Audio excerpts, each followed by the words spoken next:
নমস্কার। স্বামী রঙ্গনাথানন্দজি মহারাজ ব্যাখ্যাত বিবেক চূড়ামণি ও তার মর্মবাণী এই বই থেকে আজ 44 নম্বর শ্লোক পাঠ করব।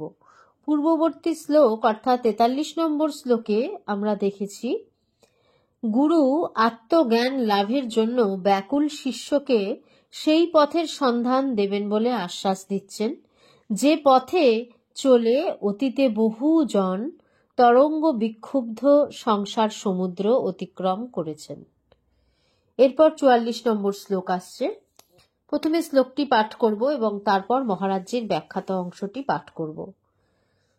অস্তু পায় মহান কশ্চিৎ সংসার ভয় নাশন তেন তীর্থা ভবান মধিং পরমানন্দ মাপসসী। মহারাজজি ব্যাখ্যা করে লিখছেন, গুরু এখানে দ্বিধাহীন চিত্তে জোর দিয়ে বলছেন, আছে, অতি ফলপ্রদ নিশ্চিত একটি উপায় আছে যা তোমার সংসার ভয় চিরতরে দূর করে দিতে পারে, অর্থাৎ অস্তুপায় মহান কশ্চিৎ সংসার ভয় নাশন। সেই উপায়ের দ্বারা সংসার সাগর অতিক্রম করে তুমি পরমানন্দ লাভ করবে, অর্থাৎ তেন তীর্থা ভবান মধিং পরমানন্দ মাপসসী। সব মহান আচার্যই এই পরম আশ্বাস দিয়ে থাকেন। পরম সত্য লাভের পর বুদ্ধ শিষ্যদের বললেন, সন্ন্যাসীরা শোনো, আমি অমৃতত্ব লাভ করেছি, তাই আমি শিক্ষা দিই, শুধু সত্যকেই তুলে ধরি। শ্রীরামকৃষ্ণ নরেন্দ্রকে বলেছিলেন, চাইলেই তুই অতি অবশ্যই ঈশ্বর উপলব্ধি করতে পারিস। শুধু কি স্বামীজির ক্ষেত্রেই এ কথা প্রযোজ্য? না, তা নয়। সকলেই আমরা একদিন সেই পরমানন্দে প্রতিষ্ঠিত হব।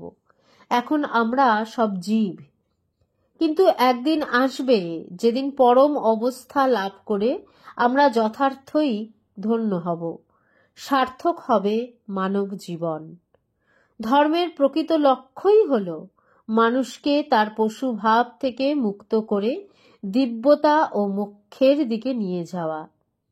ধর্ম কিভাবে তা করে আচার্য শঙ্কর পরবর্তী কয়েকটি শ্লোকে সে রহস্য উদ্ঘাটন করবেন। এরপর আসছে আত্মানুভূতির উপায়। গোড়ার দিকে অর্থাৎ 8 থেকে 15 সংখ্যক শ্লোকে আত্মোপলব্ধির উপায়গুলির কথা আলোচিত হয়েছে। এই পরম উপলব্ধির প্রথম পদক্ষেপটি হল ব্রহ্মজ্ঞ গুরুর কাছে গিয়ে বেদান্ত বিষয়ে শিক্ষা লাভ করা। এরপর 45 নম্বর শ্লোক, সেখানে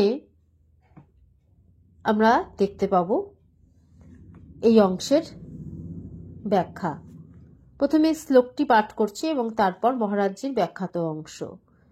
বেদান্তার্থ বিচারেণ জায়তে জ্ঞানমুত্তমম তেন ত্যন্তিক সংসার দুঃখ নাশ ভবত্যনি। মহারাজজি লিখছেন, মহাদ্রষ্টা ঋষিদের প্রত্যক্ষ উপলব্ধি হল বেদান্তের ভিত্তি। তাই বেদান্তের উপদেশ মুখস্থ করবার জন্য নয়, সেগুলিকে জীবনে কাজে লাগাতে হবে। ওই সত্য অনুযায়ী জীবন যাপন করতে হবে, তবেই আমরা শ্রেয় লাভ করব। স্বাস্থ্য রক্ষার একটি বিজ্ঞান আছে, সেই বিজ্ঞান মেনে চললে শরীর স্বাস্থ্য ভালো থাকে।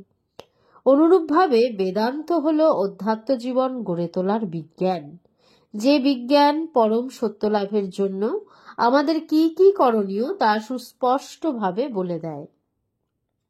সেই পথনির্দেশ মেনে সত্য লাভের জন্য জীবন উৎসর্গ করতে হবে, তবেই জীবনের আশ্চর্য রূপান্তর ঘটবে। এখানে বলা হচ্ছে বেদান্ত বাক্যের মধ্যে নিহিত যে নিগূঢ় সত্য তা বিচার বিশ্লেষণ করলে সংশয়াতীত জ্ঞান জন্মায়, অর্থাৎ বেদান্তার্থ বিচারেণ জায়তে জ্ঞানমুত্তমম। উপনিষদ বলেন, প্রথমে শাস্ত্র অথবা গুরুর মুখ থেকে সত্যটি শোনো, তারপর গভীরভাবে তা চিন্তা করো, পরিশেষে সেই সত্যকে আশ্রয় করে জীবন যাপন করো, সেই সত্যের সঙ্গে অভিন্ন হয়ে যাও, অর্থাৎ শ্রোতব্য মন্তব্য নিধি নিদিধ্যাসিতব্য। বেদান্ত মতে এই হলো আধ্যাত্মিক উপলব্ধির প্রণালী বা প্রক্রিয়া। গুরু এবং বেদান্ত শাস্ত্র মুখে শোনা সত্যগুলির ওপর যুক্তি ও বিচারের আলো ফেললে চরম আধ্যাত্মিক জ্ঞানের স্ফুরণ হয় এবং সেই জ্ঞান সংসার দুঃখের সম্পূর্ণ বিনাশ ঘটায়। এরপর মহারাজজি আবারও লিখছেন, হৃদয় পরম জ্ঞানের আলোক উদ্ভাসিত হলে, অর্থাৎ চরম সত্য উপলব্ধির সঙ্গে সঙ্গেই অনিত্য সংসার ধুয়ে মুছে যায় এবং সেই সঙ্গে মিলিয়ে যায় সংসার জনিত ভয়। তখন আমাদের আর কিছু করতে হবে না। পূর্ব দিকে এগিয়ে গেলে পশ্চিম স্বাভাবিক নিয়মেই পেছনে পড়ে যাবে। ভগবানের দিকে গেলে সংসার আর আমাদের বেঁধে রাখতে পারবে না। শুকনো পাতার মতো তা ঝরে পড়বে। তখন আর সংসারকে দোষারোপ করার কিছু থাকবে না, বরং আধ্যাত্মিক অনুভূতির আলোয় তখন নতুনভাবে সংসারকে দেখতে ও বুঝতে পারব। এর পরবর্তী শ্লোকে শঙ্কর এরই ব্যাখ্যা করেছেন। আজ এটুকুই। নমস্কার। ওম শান্তি শান্তি শান্তি। হরি ওম তৎসৎ। শ্রীরামকৃষ্ণার্পণমস্তু।